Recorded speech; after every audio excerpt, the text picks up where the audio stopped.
The movie screen went black in the middle of the theater. Not the normal kind of black. This black felt thick, like it swallowed the light. Then the words burned onto the screen in red letters: 5 Nights at Freddy's 3, only in cinemas December 21st. Everyone cheered until Freddy turned his head and looked straight at us. His eyes moved. Not like a movie. Like he saw the crowd. Like he saw me. The speakers cracked. A child laughed from behind the screen. The doors slammed shut on their own. Someone screamed my name, but I couldn't move.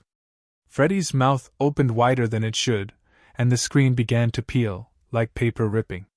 Something stepped out of it. Then everything snapped to darkness. That's how the night began. Earlier that day, December 22nd, felt normal. School was out. Snow lined the sidewalks. My mom dropped me and my best friend Ethan at the Grand Star Cinema in Ohio. Posters filled the lobby, but one stood taller than the rest. It showed a broken green rabbit behind Freddy, smiling with sharp teeth. Under it were the words, "Only in cinemas December 21st. Ethan loved scary movies. I liked them, but this one felt different. The air near the poster was cold. When I touched the glass, it hummed, like a fridge door. The ticket guy tore our stubs and whispered, "Don't leave your seats." I laughed, but he didn't. Inside, Theater 7 smelled like popcorn and old carpet. Kids joked. Teens threw candy.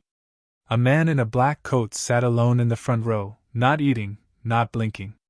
The lights dimmed. The screen lit up. The movie started quiet. A security office. Flickering cameras. A clock ticking. Freddy and the others didn't jump out right away. They waited. The room felt smaller. The laughs faded. The clock hit midnight on the screen, and the music dropped low and slow. Then something strange happened. The camera feed on the screen showed our theater. Row by row. Seat by seat. I saw Ethan. I saw myself. People laughed, thinking it was a trick. But my jacket was unzipped the same way. My shoe was untied. A kid stood up and waved. On the screen, his wave came back late. Too late. The man in the black coat stood and walked to the aisle. On the screen, he stayed seated and smiled. The movie cut to a bright scene, kids at a pizza place, laughing. Everyone relaxed. I breathed again. Popcorn crunched. This was just a movie, right? Then the power flickered. The emergency lights turned on. The screen froze on Freddy's face.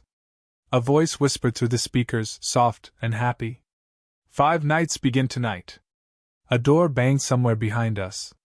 Another door answered. The exit sign blinked off. The screen glitched, and the green rabbit leaned closer, until his eyes filled the room. Ethan grabbed my arm. "This isn't part of it," he said. The screen went black. And in the dark, something heavy stepped down the aisle toward us, breathing slow, metal scraping the floor. The footsteps stopped right behind our row. No one moved. No one breathed. The sound of metal scraping the floor faded, replaced by a low humming noise, like a broken fan. The emergency lights flickered, painting everything red. I could finally see it. It wasn't Freddy. Not fully. It looked like a suit that had been worn too many times. The fur was torn. Wires stuck out like veins. One eye glowed. The other was dark. It leaned close to a woman in the aisle and tilted its head, listening, as if it could hear her heart beating. Then the lights snapped back on. The thing was gone. People shouted. Someone cried. The movie screen turned bright again, as if nothing had happened. The film continued with kids laughing in a pizza place. The music was cheerful. Too cheerful. A staff member ran in through a side door and told everyone to stay calm. "Technical issue," he said. His hands were shaking. A few people rushed for the exits, but the doors wouldn't open. Phones had no signal. The staff member tried his radio. It only played static, then a child's voice counting. 1, 2, 3. The screen changed again. The movie was no longer following its story. It showed the theater lobby, the snack counter, the empty hallway behind the screens. Something moved at the end of that hallway. Long ears. A slow wave. Ethan whispered, "That's Springtrap." I didn't answer. My mouth felt glued shut. Suddenly, the movie stopped. The house lights came up fully. An announcement played, calm and fake. "Please remain seated. This is part of the 5 Nights at Freddy's 3 experience. Only in cinemas. Only tonight." Some people laughed, nervous again. A few even clapped, thinking it was a promotion. That's when the man in the black coat turned around. He smiled. His teeth were wrong. Too many. Too sharp. He stood and walked toward the screen. As he passed us, the air smelled like rust and old smoke. He touched the wall, and the lights above us popped, one by one. Darkness followed him like a shadow. The screen burst into static. Cameras appeared again, security feeds. The clock showed 12:30 a.m. The voice returned, louder now. "Night 1. The doors behind the screen banged open. Freddy walked out. This time, everyone saw him. His heavy steps shook the seats. Kids screamed. Adults tried to shield them. Freddy stopped at the front row and slowly turned his head toward us. His jaw dropped with a loud click. Then he laughed. The lights cut out completely. For a moment, nothing happened. Then the movie screen lit up red, showing a map of the theater. Dots moved inside it. One dot blinked and vanished. A scream echoed from the back. We ran. People rushed down the aisles, tripping, falling. Ethan and I ducked behind the last row. The screen showed Freddy moving closer to our spot. The green rabbit appeared beside him on the map, faster, smarter. A hand grabbed my ankle. I looked down and saw fingers made of metal pulling me toward the aisle as a deep voice whispered, right next to my ear. "Only in cinemas. December 22nd. I kicked hard and screamed. The metal fingers slipped, scraping my shoe instead of my skin. Ethan grabbed my jacket and pulled me free. We ran down the dark aisle as another scream echoed behind us. The theater felt alive now, like it was breathing. We burst through a side door into a narrow hallway. The walls were lined with posters from old movies, their faces scratched out. The lights buzzed above us, blinking on and off. For a moment it was quiet. Too quiet. We slowed down, catching our breath. "This can't be real," Ethan said. "It's a trick. A stunt." I wanted to believe him.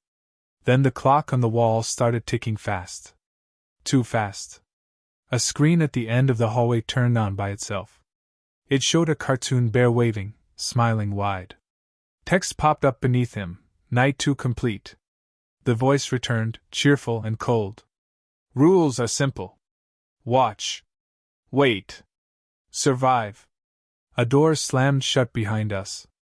We ran again, turning corner after corner, until we reached the projection room above the theater. The door was open. Inside, reels spun without anyone touching them.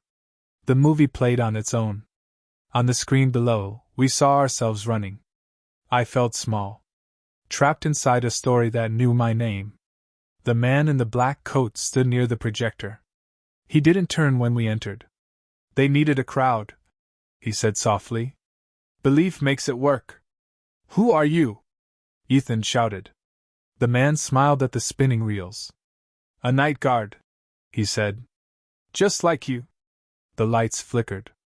The green rabbit appeared in the doorway behind us, blocking the hall. Freddy's shadow filled the wall. The man pressed a button on the projector. The screen below flashed bright white. "Final night," the voice announced. The room shook. The projector jammed and screamed. I saw a lever hanging loose by the window. I didn't think. I ran and pulled it down. The film snapped. Everything froze. The shadows stopped moving. The sound cut out. The screen went black. Then silence. The doors unlocked with a click. The emergency lights turned steady and calm. The posters looked normal again. The man in the black coat was gone. The hallway felt like just a hallway, We stumbled back into the theater. People were standing, confused, whispering. No animatronics. No shadows. Just a paused screen and spilled popcorn. A staff member rushed in, pale and shaking. "The show's over," he said. "Please exit." Outside, cold air hit my face.